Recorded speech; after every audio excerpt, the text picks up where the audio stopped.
During the village consultative meetings, you click on that picture under village consultative meetings. The people gather in a focus group discussion. And the parish chief presents, actually discusses, he presents the spear, and then the people react. They can say that spear is not accurate, it is missing information, the person projecting you're not doing a good job. Okay. They can help you update the spear report. They can dispute the information, the data that is in the spear, and say you add another water source. You said we have 10, but no, we have 11. Then then you can go back to the presentation, ignore the picture. Now, this focus group discussion is very important. For us who have done it practically, the people are always hungry to hear from us, the civil servants, and the leaders. So when the parish development committee comes with the parish chief, the focal point person has gone with the people, with the PDC to the parish level, and they are discussing this spear. The people are free to talk. And they feel happy. Then, after that, you have to do transact works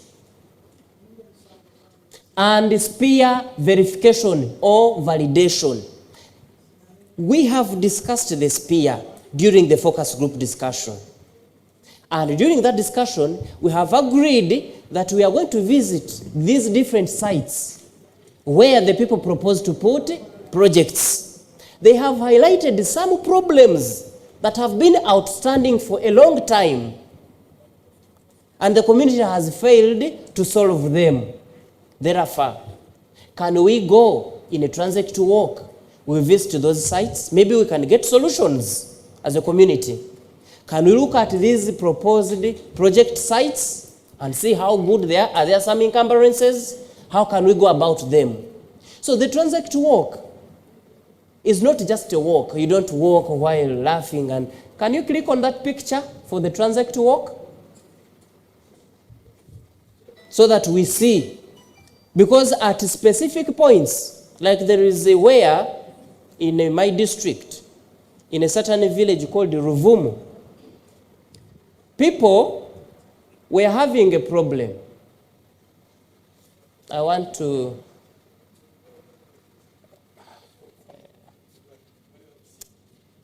People had done some bulungi bwansi. Now that bulungi bwansi,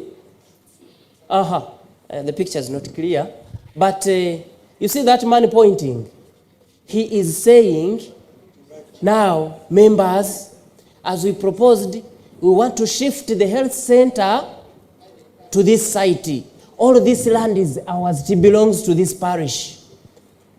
So please, can we put it in the plan that we are going to shift the health center from the flood-prone site to this new site, which is safer? The land is ours, please. What are we waiting for?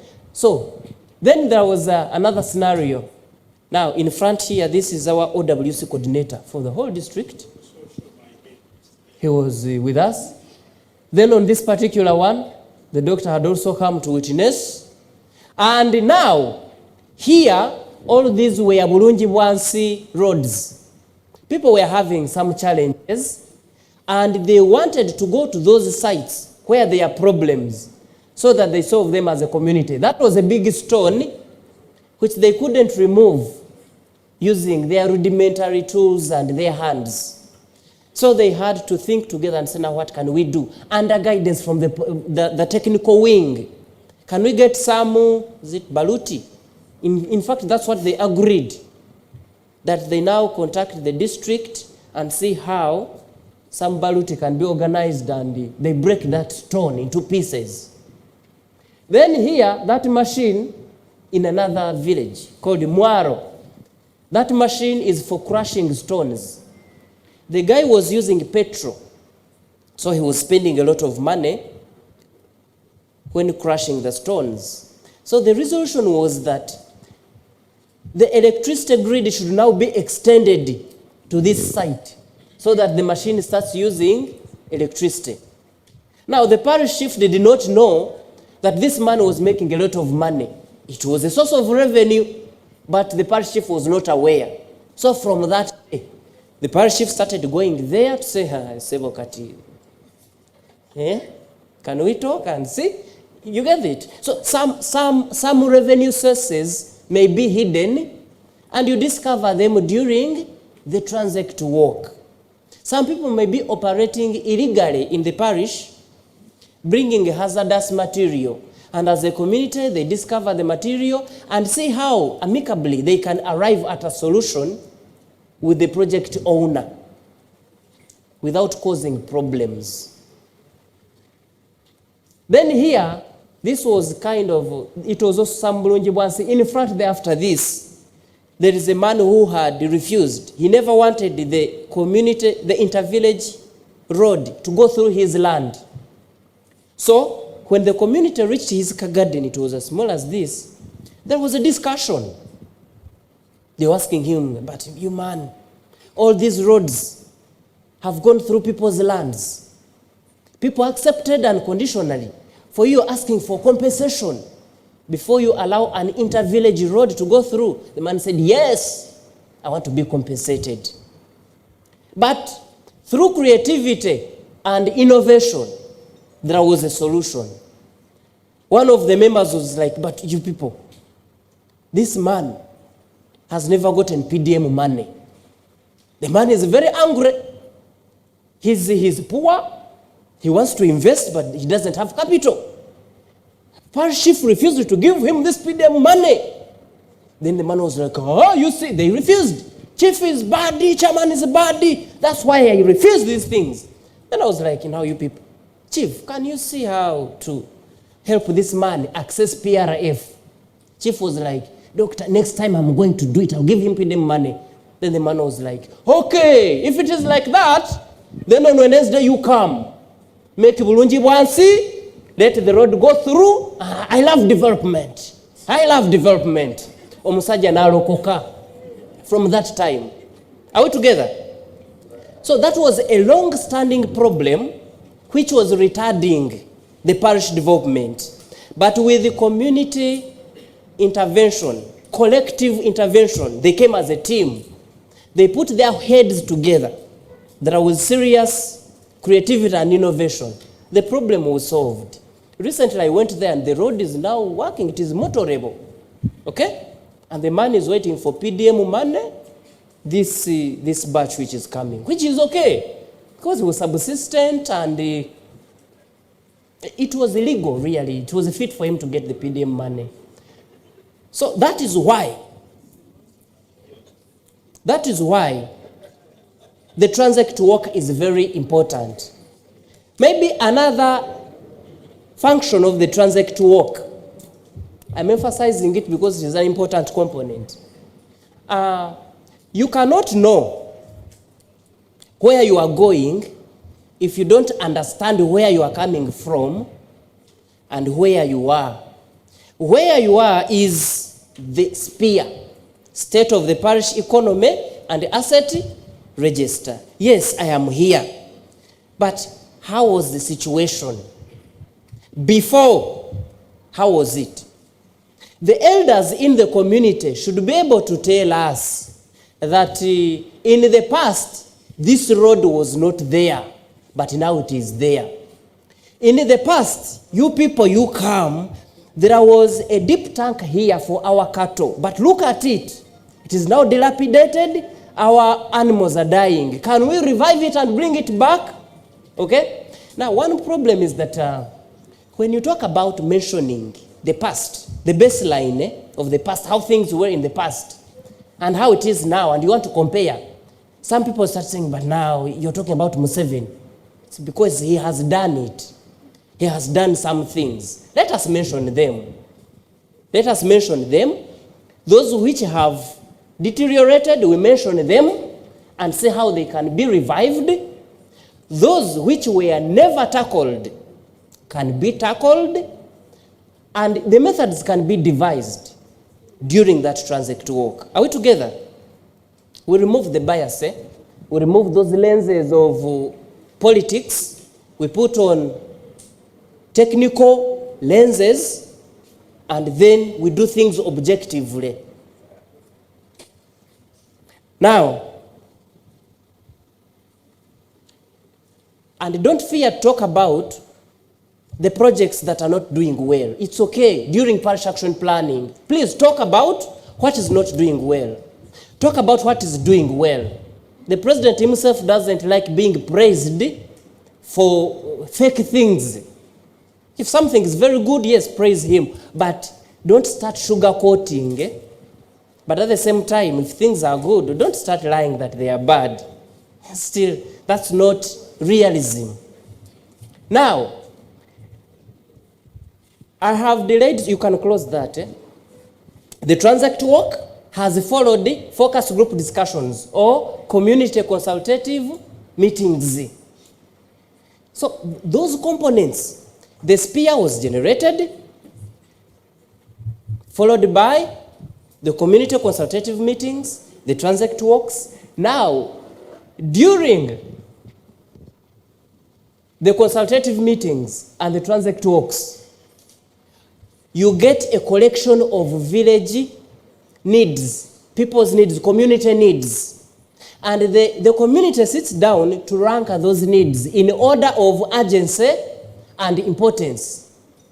Okay? And we have been saying, those things which are urgent and important should be handled first. But we should also go on to ensure that we put in plan those things that are important but not urgent at the moment, so that we avoid firefighting. You know, firefighting. You think of constructing a VIP latrine when there is an outbreak of cholera. That is not logical. You should construct a VIP latrine to prevent cholera outbreak.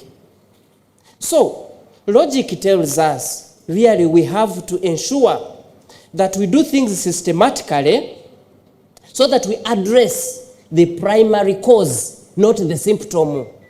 When you keep on doing firefighting, you end up treating the symptoms and you don't tackle the primary cause. You have to cure the primary cause. So they are ranked.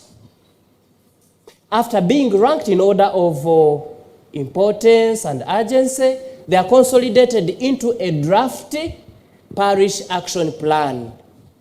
And we have seen what the parish action plan looks like. Interventions are organized under the 12 principles and the 7 PDM pillars. And then the reasoning which we have in the head as we make these decisions are the 7 pillars of Musevenomics. They guide us. They guide our way of thinking. Now, then there is the parish council approval.